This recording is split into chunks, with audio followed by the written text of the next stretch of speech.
Hi అండి. Welcome back to our channel. అందరూ ఎలా ఉన్నారండి? బాగున్నారా? ఇవాల్టి వ్లాగ్ చూసే ముందుగా లైక్ చేయండి. సబ్స్క్రైబ్ చేసుకోని వాళ్ళు సబ్స్క్రైబ్ చేసుకోండి. ఇవాల్టి వ్లాగ్ ఇదొచ్చి సండే రోజండి. ఇంకా పొద్దున్నే ఇంట్లో పనంతా అయిపోయింది. ఇంకా సండే వచ్చేసరికి పిల్లలైతే కొంచెం లేట్‌గా లేస్తారు కదా! ఇంకా వీళ్ళు కూడాను ముందు రోజు నుంచి కూడా చెప్తారనమాట. రేపొద్దున్న సెలవు కాబట్టి త్వరగా లేపొద్దు, కొంచెం లేట్‌గా లేపమనేసని చెప్తుంటారు. ఇంకెలాగో మామూలు రోజుల్లోని పొద్దున్నే 6:00కల్లా లేస్తున్నారు కాబట్టి, ఇంకా సర్లే అని చెప్పి లేట్‌గానే లేపాననమాట. ఇంక ఈలోపైతే నేను ఇంట్లో పనులు నెమ్మదిగా మొత్తం అన్నీ చేసేసుకున్నాను. ఏంటంటే ఇప్పుడు టిఫిన్ చేసేస్తే ఇంకా లంచ్ కూడా ప్రిపేర్ చేయాలనమాట. ఇంకా టిఫిన్‌కొచ్చి అయితే ఇడ్లీ పిండి ఉంటే ఇంకా ఇడ్లీ వేద్దామని చెప్పి ఇంక ఇడ్లీ ప్రిపేర్ చేస్తున్నాను. తగినంత సాల్ట్ వేసుకొని ఇంకా పిండి కలిపేసిన తర్వాత ఇంకా రేకుల్లోకి కూడా పెట్టుకున్న తర్వాత ఇంకా గిన్నె పెట్టుకొని ఒక గ్లాస్ వాటర్ అయితే వేసుకొని ఇంక ఇడ్లీ రేకులు అయితే అందులో పెట్టేసి ఇంకో 10 నిమిషాలు అయితే ఇడ్లీ ఉడికించుకోవాలి. ఇంక ఇక్కడైతే టిఫిన్లోకి చట్నీకి అయితే అల్లం పచ్చడి ప్రిపేర్ చేస్తున్నాను. అచ్చు హోటల్ స్టైల్లోని చాలా సింపుల్గా ప్రిపేర్ చేసుకోవచ్చండి. టేస్ట్ అయితే చాలా బాగుంటుంది. చాలా సింపుల్గా కూడా అయిపోతుంది. ఇంక ఇక్కడైతే అల్లం పచ్చడి ప్రిపేర్ చేసుకోవడానికి స్టవ్ మీద మూకిడి పెట్టుకొని ఒక టేబుల్ స్పూన్ ఆయిల్ వేసుకోవాలి. ఆయిల్ కొంచెం హీట్ అవుతున్నప్పుడు ఒక టేబుల్ స్పూన్ ధనియాలు, 2 టేబుల్ స్పూన్ల వరకు మినప్పప్పు, అర టేబుల్ స్పూన్ జీలకర్ర వేసుకొని లైట్గా వేయించుకోవాలి. ఇంక ఇవి ఇలా వేగుతున్నప్పుడు 2 ఇంచుల వరకు అల్లం వేసుకోవాలి.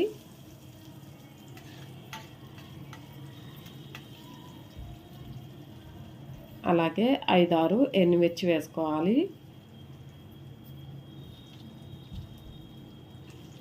ఇవి కూడా లైట్గా వేయించుకోవాలి.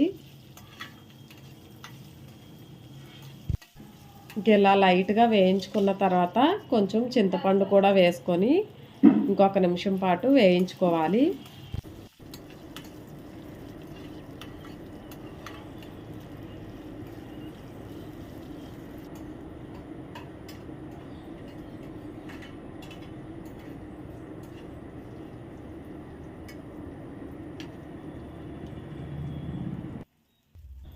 చూడండి, ఒక నిమిషం పాటు ఇలా వేయించుకుంటే సరిపోతుంది.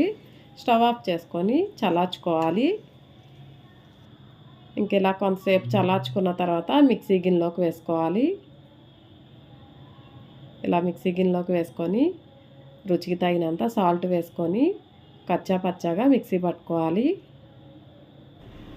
చూడండి, ఇలా ఒకసారి మిక్సీ పట్టుకున్న తర్వాత ఒక 3 టేబుల్ స్పూన్ల వరకు బెల్లం వేసుకోవాలి.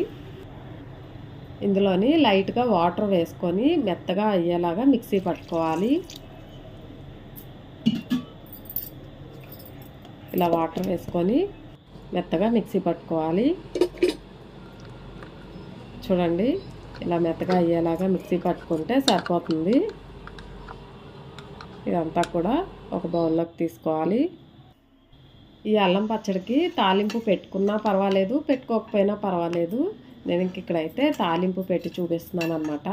కొంచెం ఆయిల్ వేసుకొని ఆవాలు, జీలకర్ర, ఒక ఎండుమిర్చి, కరివేపాకు వేసుకొని ఇంకా తాలింపు ఇలా పెట్టేసుకుంటే సరిపోతుంది. అల్లం పచ్చడి రెడీ అయిపోయినట్టే. అల్లం పచ్చడి ఇలా ప్రిపేర్ చేసుకుంటే తీయగా, పుల్లగా, కారంగా ఉండి ఇడ్లీలోకి చాలా బాగుంటుందండి. ఎప్పుడైనా ట్రై చేయకపోయి ఉంటే ఒకసారి ట్రై చేయండి. చాలా సింపుల్గా కూడా అయిపోతుంది. ఇంక ఇక్కడైతే ఇడ్లీ కూడా ఉడికిపోయిన తర్వాత ఇంక ఇడ్లీ అయితే ఒక గిన్నెలోకి తీసి ఇంకా పిల్లలకి ఇస్తే వాళ్ళే పెట్టుకొని తింటారు.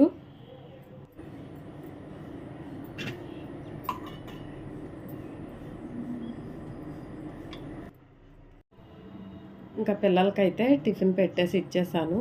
ఇంకా పిల్లలైతే టిఫిన్ చేస్తున్నారు.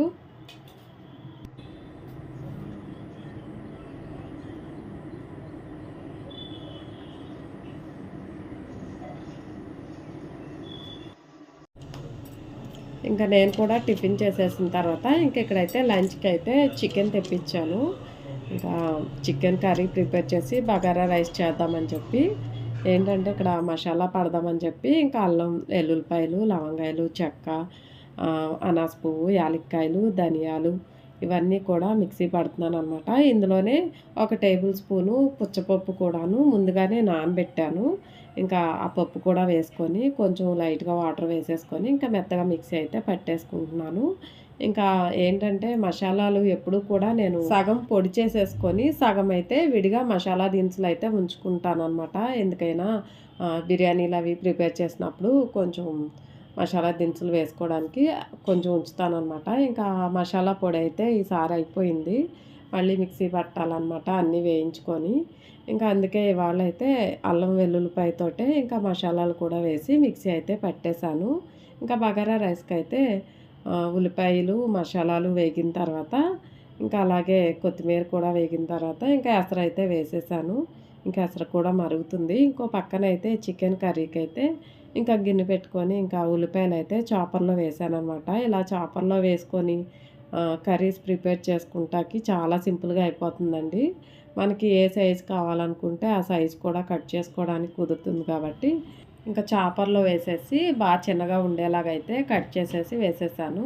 ఇంకా అందులోనే ఒక అర టేబుల్ స్పూన్ వరకు పసుపు కూడా వేసేసి ఇంకా ఉల్లిపాయ అయితే వేయించుకుంటున్నాను. ఇంకా ఇంకో పక్కనైతే బగారా రైస్‌కి ఇంకా వాటర్ కూడా పెట్టాను కదా! ఇంకా వాటర్ కూడా మరిగిపోయింది. ఇంకా రుచికి తగినంత సాల్ట్ కూడా వేసేసాను. అలాగే ముందుగా కడిగి పెట్టుకున్న రైస్ కూడా వేస్తున్నాను.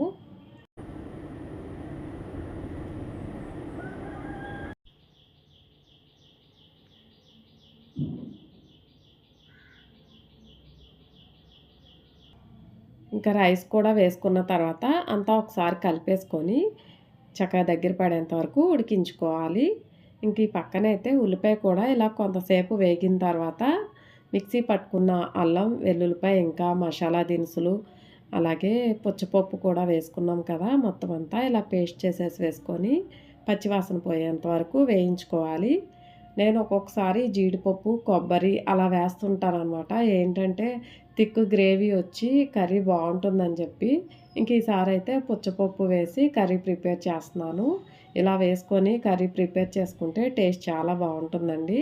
ఇంకా అల్లం వెల్లుల్లి పేస్ట్ కూడా ఇలా కొంతసేపు వేగిన తర్వాత చికెన్‌ని శుభ్రంగా క్లీన్ చేసుకున్న తర్వాత ఉప్పు, పసుపు, కారం ముందుగానే వేసేసి కలిపేసి పక్కన పెట్టుకున్నాను. ఆ చికెన్ కూడా వేసుకొని ఒక 5, 6 పచ్చిమిరపకాయలు, కొంచెం కరివేపాకు కూడా వేసుకొని ఈ చికెన్‌లో ఉన్న వాటర్ మొత్తం వచ్చేంత వరకు మూత పెట్టుకొని స్టవ్ ఫ్లేమ్ సిమ్‌లో పెట్టుకొని మగ్గించుకోవాలి.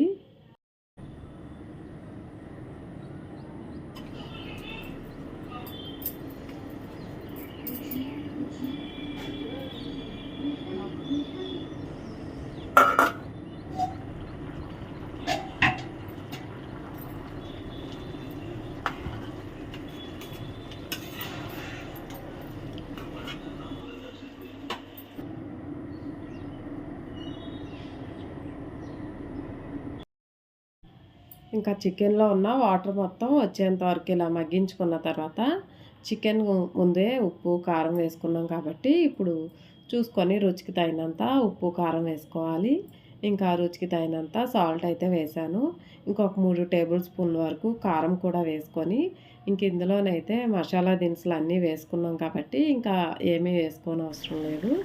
ఒక గ్లాస్ వాటర్ వేసుకొని అంతా కలిపేసుకొని కర్రీ దగ్గర పడేంత వరకు ఉడికించుకోవాలి.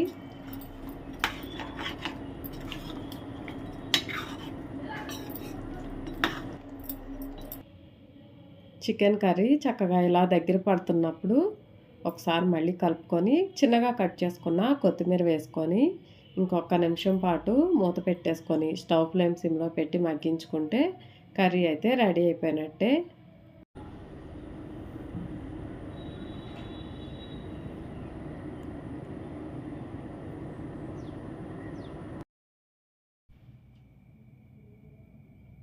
ఇంకెక్కడైతే ఇంకో పక్కనైతే బగారా రైస్ కూడా రెడీ అయిపోయింది. ఇంకా స్టవ్ అయితే ఆఫ్ చేసేసాను.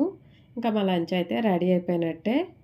ఓకేనండి. మీకు ఈ వీడియో నచ్చినట్టయితే లైక్ చేయండి, షేర్ చేయండి, కామెంట్ చేయండి. సబ్స్క్రైబ్ చేసుకోని వాళ్ళు సబ్స్క్రైబ్ చేసుకోండి. థ్యాంక్ యూ అండి.